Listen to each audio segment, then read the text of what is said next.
Israeli हमलों में America बराबर का शरीक है, इसका खमियाजा भुगतना होगा।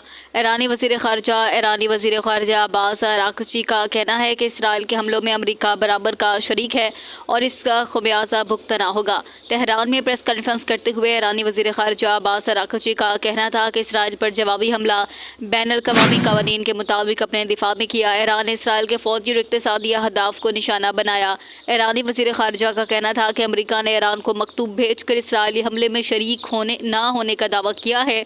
इसराइल के हमलों में अमेरिका बराबर का शरीक है और इसका खमियाजा भुगतना होगा। आलमी बरादरी ईरान पर जारी इसराइली हमलों की मज़म्मत करे। अब्बास अराग़ची का कहना था कि फ़ॉर्स केस फील्ड पर इसराइल का हमला ख़तरनाक अमल था। ईरान पर इसराइली हमला अमेरिका की अशीराबाद के बगैर नामुमकिन था। अमेरिका के इसराइली हमलों की पुश्तपनाही के सबूत मौजूद हैं।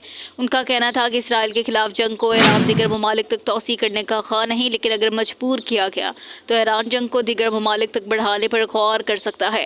ईरान अपना दिफा कर रहा है, जो कि इसका असूली हक है।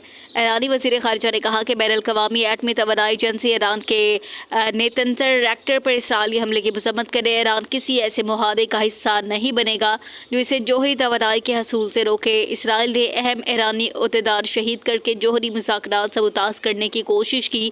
यूरेनियम की अफसोदगी 60% से ज़्यादा करने का अमल जारी रखा जाएगा। दूसरी जानिब अमरीकी सदर डोनाल्ड ट्रंप ने ईरान को खबरदार किया, अगर अमेरिका पर हमला किया तो इसकी अफवाज पूरी ताकत के साथ जवाब देगी। ट्रंप का कहना था कि अगर हम पर ईरान की तरफ से किसी भी तरह का हमला किया गया तो अमरीकी मुसल्लह फ़ौज पूरी ताकत से इसका मुकाबला करेगी, जो पहले कभी नहीं देखा होगा।